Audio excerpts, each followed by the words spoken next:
ये दह में आने की कथा तथा भगवान का ब्रजवासी को दवानल से बचाना।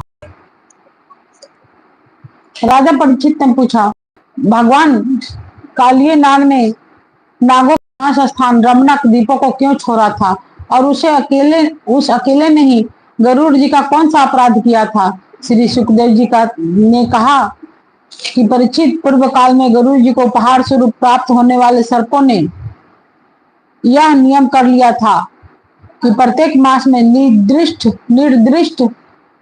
वृक्ष के नीचे गरुड़ को एक सर्प की भेंट दी जाए। इस नियम के अनुसार प्रत्येक अमावस्या को सारे सर्प अपनी रक्षा के लिए महात्मा गरुड़ जी को अपना अपना भाग देते रहते थे। उन सर्पों में कद्रु का पुत्र कालिये नाग अपने विष और बल के घमंड से मतवाला हो रहा था। उसने गरुड़ का तिरस्कार करके स्वयं तो बलि देना दूर रहा, दूसरे सांप जो गरुड़ को बलि देते थे उसे भी खा लेता।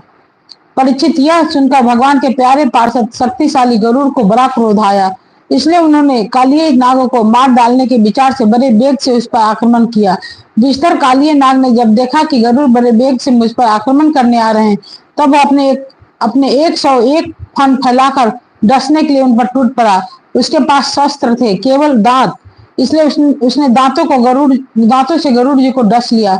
उस समय वह अपनी भयावनी जीभें लपलपा रहा था। उसकी सांसें लंबी चल रही थी और आंखें बड़ी डरावनी जान पड़ती थी।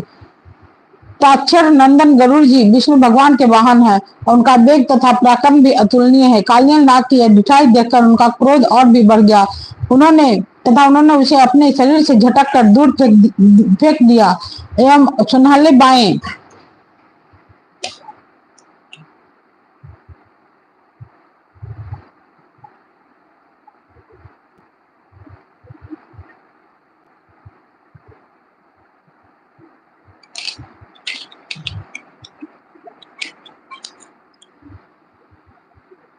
पंख से कालिये नाग पर बड़े जोर से प्रहार किया। उनके पंख की चोट से कालिये नाग घायल हो गया।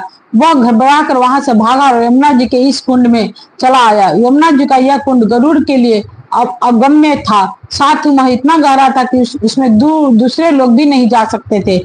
इसी स्थान पर एक दिन क्षुधातुर गरुड़ ने तपस्वी सौरभी के मना करने पर भी अपने अभीष्ट भक्ष्य मत्स्य को बलपूर्वक पकड़कर खा लिया। अपने मुखिया मत्स्य राज के मारे जाने के कारण मछलियों को बड़ा कष्ट हुआ। वे अत्यंत दीन और व्याकुल हो गई। उनकी यह दशा देखकर महर्षि सौभरी को बड़ा दया आई। उन्होंने उस कुंड में रहने वाले सभी जीवों की भलाई के लिए गरुड़ को यह शाप दे दिया, यदि गरुड़ फिर कभी इस कुंड में घुसकर मछलियों को खाएंगे तो उसी क्षण प्राणों से हाथ धो बैठेंगे।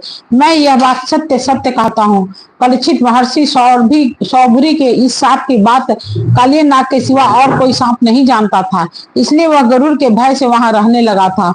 और अब भगवान श्री कृष्ण ने उसे निर्भय करके वहां से रमणक द्वीप भेज दिया।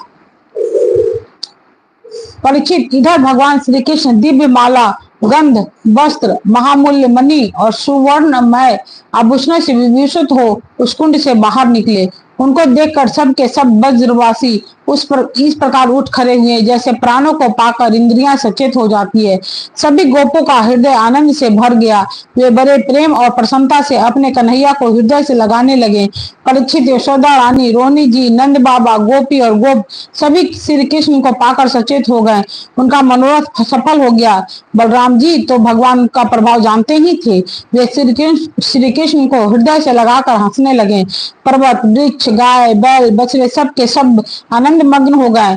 गोपों के कुल गुरु ब्राह्मणों ने अपनी पत्नियों के साथ नंद बाबा के पास आकर कहा, नंद जी, तुम्हारे बालक को कालिये नाग ने पकड़ लिया था, सो छूटकर आ गया। यह बड़े सौभाग्य की बात है।